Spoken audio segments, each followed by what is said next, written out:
setting new standards in podcast excellence. You have joined the WBT, fully focused on business and taxes. Here is your host, Michael Lodge.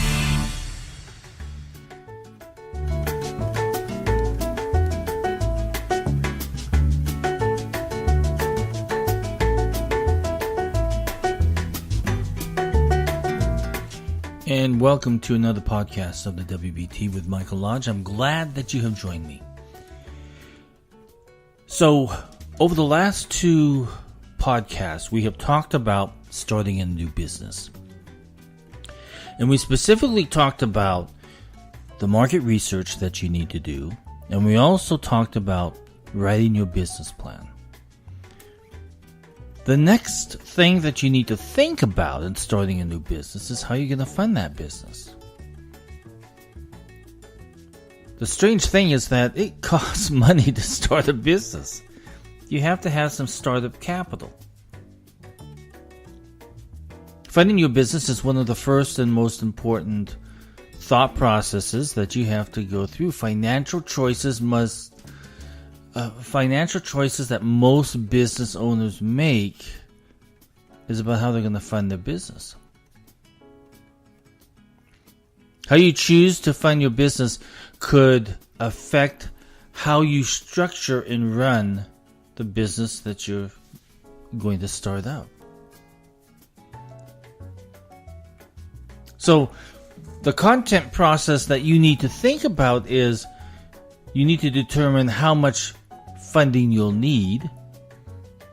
You'll need to fund your business yourself with self-funding. That's a choice that you may want to take.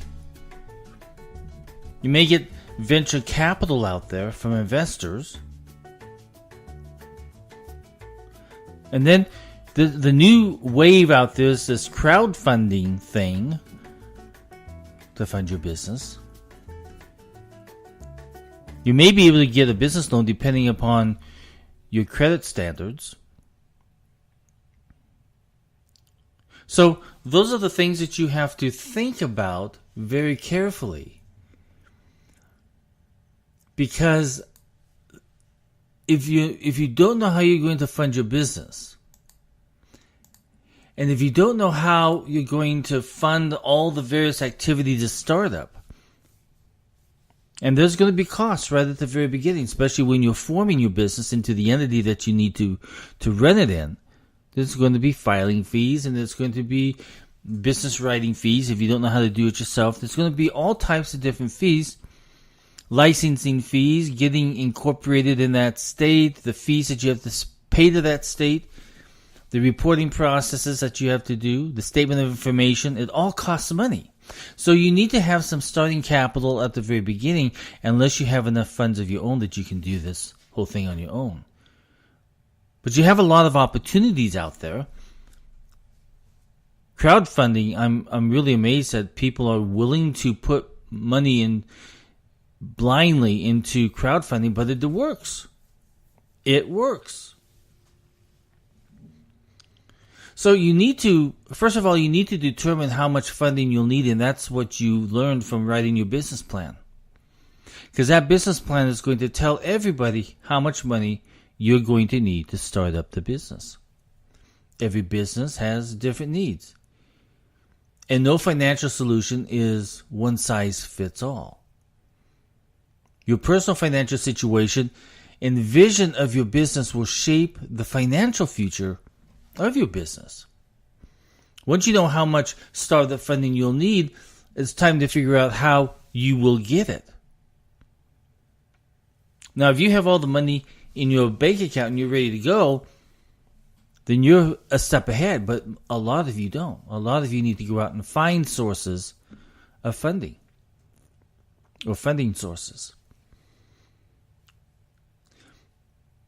Now, one way is to fund your business yourself with self-funding. Sometimes we call this bootstrapping. Self-funding lets you leverage your financial resources to support your business. Self-funding can come in the form of turning to family, and friends for capital, using your savings account, or even tapping into your 401k plan. With self-funding, you retain complete control over the business, but you also take on all the risk yourself. Be careful not to spend more than you can afford, and be especially careful if you choose to use the source of your 401k, your retirement account. Talk to your accountant about that and see how you should do that. Because you're tapping into your retirement account early. It's called an early withdrawal. You might face expensive fees and penalties, or damage your liability. Not your liability, I'm sorry, I don't know why I said that, but your ability to retire on time. So you should check with your plan administrator and a personal financial advisor before you even consider that. No, even your tax guy. Especially your tax guy, because there's going to be tax consequences.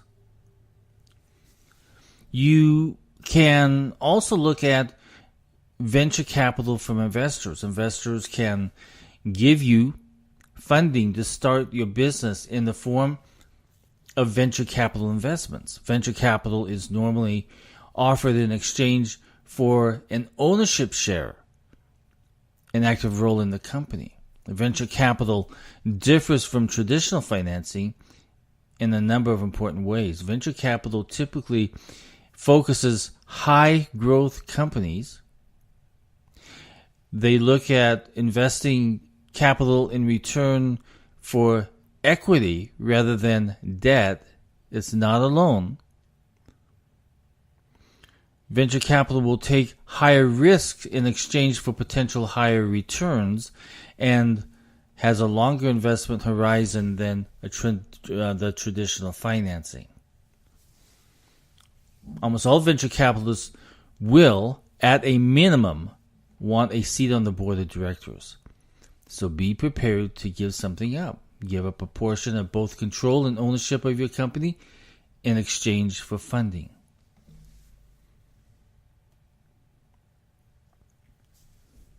So how do you go out there and get venture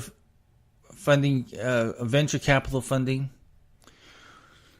Well, for one thing, there's no guaranteed way to get venture capital, but the process generally follows a standard order of basic steps. One, find an investor. Look for individual investors, sometimes called angel investors, or venture capital firms.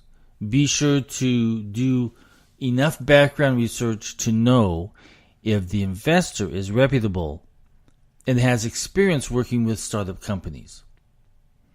Do your due diligence. Number 2, share your business plan. Remember, I talked about this when we talked about business plans, is that this business plan is going to tell your story. The investor will review your business plan to make sure it meets their investing criteria. Most investment firms or funding firms concentrate on an industry, geographic area, or stage of business development. Number 3, go through due diligence review. The individual or the investor will look at your company's management team, market, products and services, corporate governance documents, and financial statements.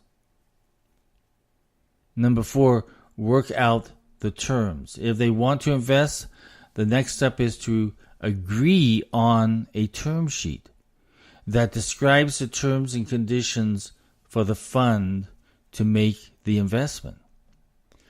And number 5, investment. Once you agree on a term sheet, you can get the investment.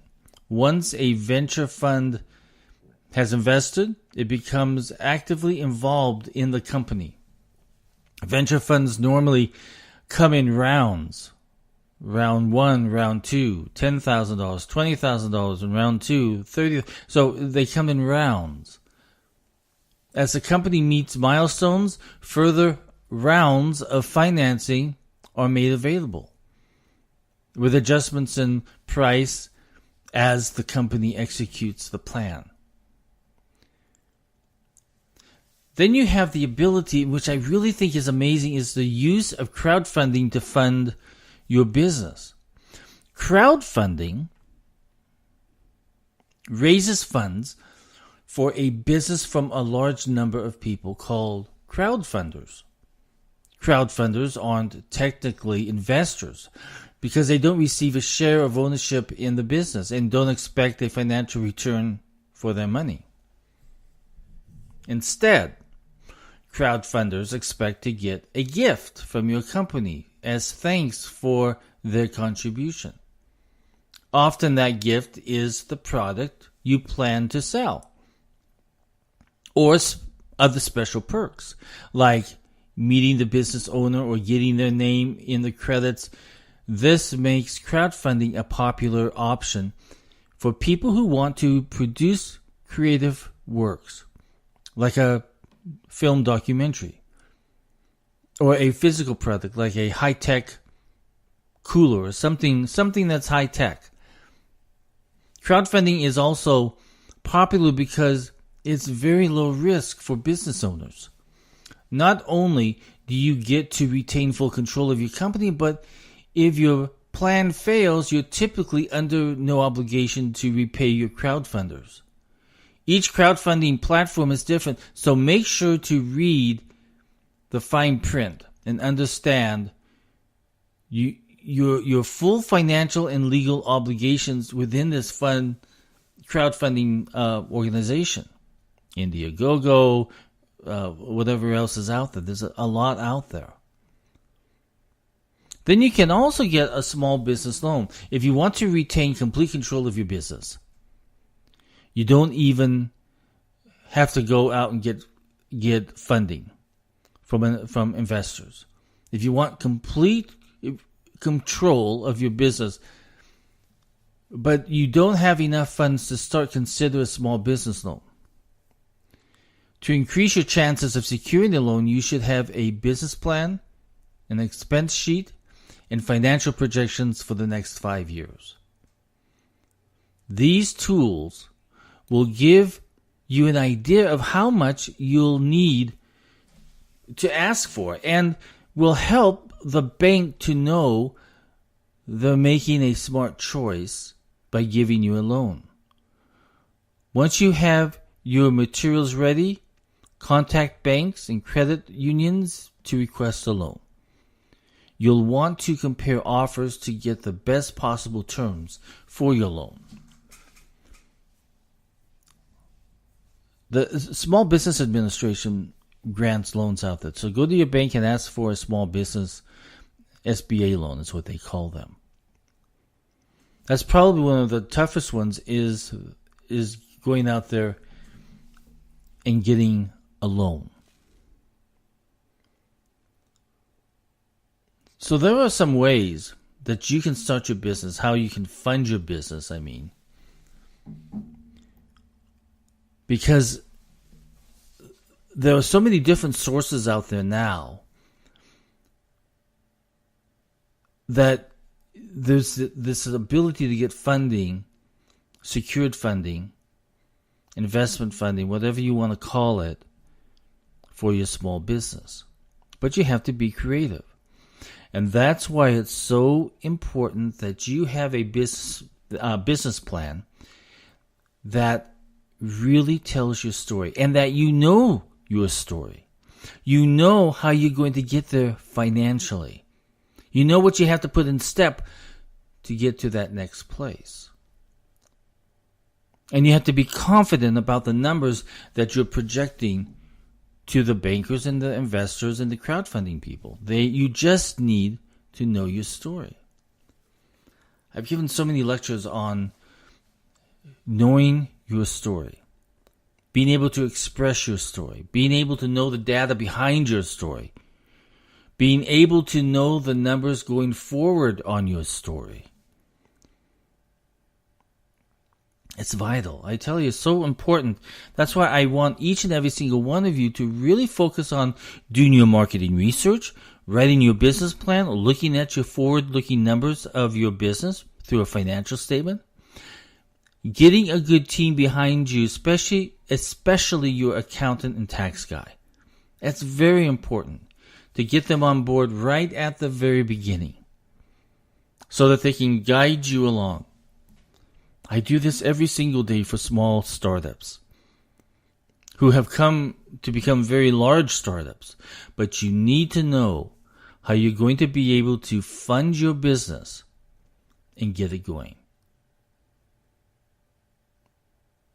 So think about it. If you have any questions, send me an email at mlodge@lodge-co.com, and I will answer your questions or give you pointers or send you in the right direction. And let's start a business, you guys, because 2018, best time to start a business.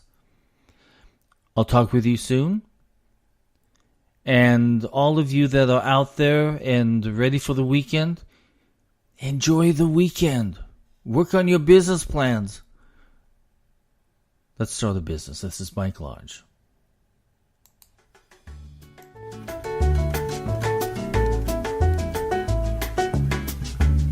Thank you for listening to the WBT with Michael Lodge. Join us again tomorrow as we explore more about business and taxes.